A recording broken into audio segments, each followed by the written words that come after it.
কলাবাড়ি গ্রামের এক সকালে গোলাপি নামে এক মুরগি পুকুর পাড়ে হাঁটছিল।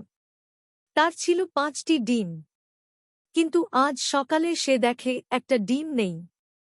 গোলাপি বলে, আমার ডিম কোথায় গেল? আমি তো সব ঠিকঠাক রেখেছিলাম। গোলাপি তার বন্ধু হাঁস, কবুতর আর বেড়ালকে ডেকে বলে, আমার ডিমটা হারিয়ে গেছে। তোমরা কেউ কিছু দেখেছ? সবাই বলল। না, কিন্তু চলো খুঁজে বের করি। তারা বাগানে গিয়ে পাতার নিচে খোঁজে। কবুতর বলে, ঝড়ের রাতে ডিমটা গড়িয়ে পড়তে পারে। কিন্তু সেখানে ছিল শুধু কয়েকটা ফড়িং আর একটা পালক।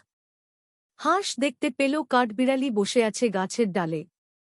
সে বলল, তুই কিছু দেখেছিস? না রে ভাই, আমি তো পেঁপে খাচ্ছিলাম। এক ছাগল বলল। গত রাতে আমি এক শেয়ালকে এইদিকে ঘুরতে দেখেছিলাম। সবাই চমকে উঠল। শেয়াল! তারা গেল শেয়ালের গর্তে। সেখানে পড়ে আছে একটি ডিমের খোলস। আমার বাচ্চা কি তাহলে? বেড়াল গন্ধ শুঁকে বলল। এইটা বনমুরগির ডিম, তোমারটা না। এইটা শুনে সবাই অবাক হল। হাঁস বলল, চলো পুকুর পাড়ে যাই। গতকাল আমি ওইখানে সাদা কিছু দেখেছিলাম। সবাই দেখল ঝোপের ভেতরে গোলাপির ডিম পড়ে আছে।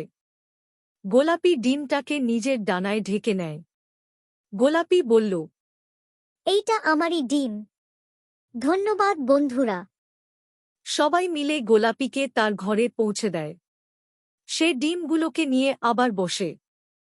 কয়েকদিন পর ডিম ফুটে ছোট ছোট বাচ্চা মুরগি বের হয়। গ্রামে সবাই এখন গোলাপির সাহসের গল্প বলে। শিশুরাও শেখে, হার না মানা মানেই জিতে যাওয়া।